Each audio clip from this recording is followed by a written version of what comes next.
እዚህ ያለው አባት አንድ የሚያጠምቁ እኔ እንትን እልልሃለሁ ብለው 500 ብር አድርገው ጠረተው ወሰዱበት። እሱ ደግሞ እውነት እንዴት አድርገው ምን እዛ ሲጠመቅ ጭንቅ ስላለው እኔ ነፍስ አባት ሆናለሁ አሉት።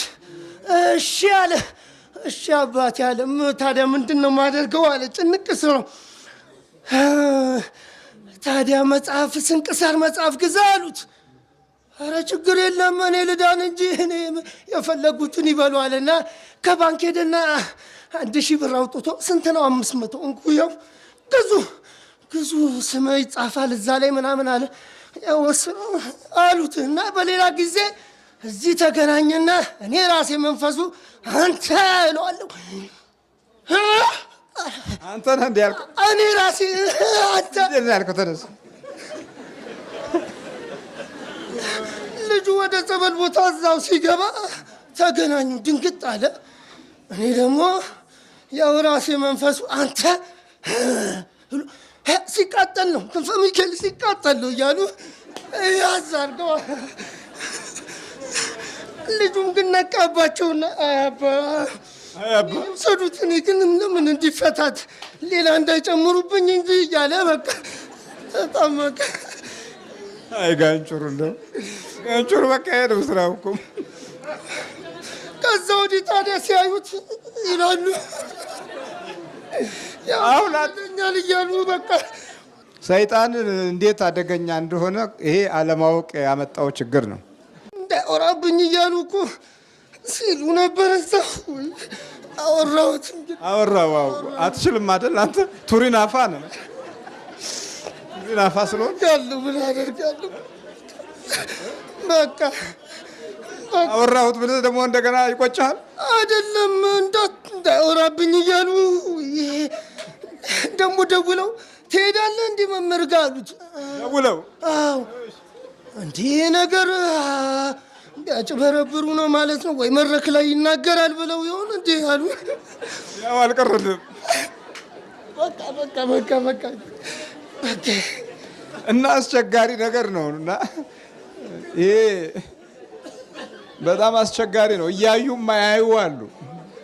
እያዩ ማያዩ ደመነፍሳዊ ህይወት የያዙ በደጁ በከንቱ ዘመናቸውን የሚጨርሱ ለፍቅረ ነዋይ በቀላሉ የሚገዙ በቀላሉ ሲቃጠል እኮ ነው እንደዚህ የሚለኝ ይሉታል። ለሱ ሲቃጠል ነው እየተቃጠልክ ነው። እውነት ነው። አዎ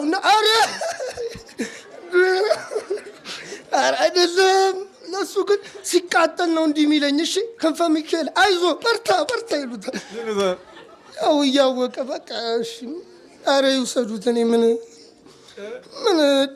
ደግሞ አዎ የጀርባው የወደፊቱ ብዙ ራዕይ ስላለ እሱን በቃ ይውሰዱት። ችግር የለም አለ።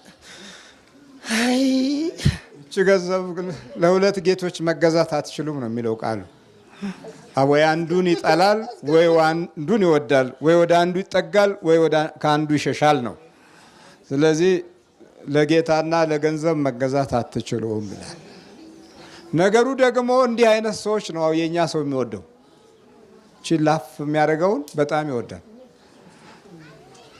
በቃ ይስማማናል። ያ ለምን መንፈሳችንና መንፈሱ አንድ ይሆናል። የመንፈስ መስማማት የዘመናችንን ትውልድ ብዙ ነገሮች አበላሽቶበታል። እናንተም ብርክክ በልቧጥ ነው ተከሰው ነው ፈተን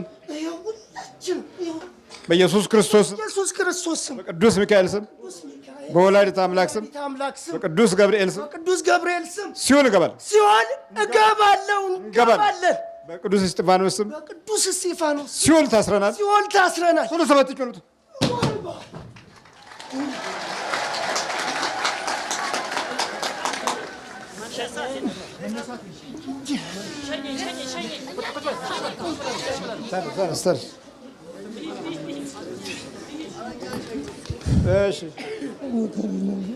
ተነስ በርታ። ምን በርታ ታዲያ? ገና መንቃትህ እኮ ነው። በርታ። ማነው ስም? ክንፈ ሚካኤል። እሺ በረታሽ ማለት ነው።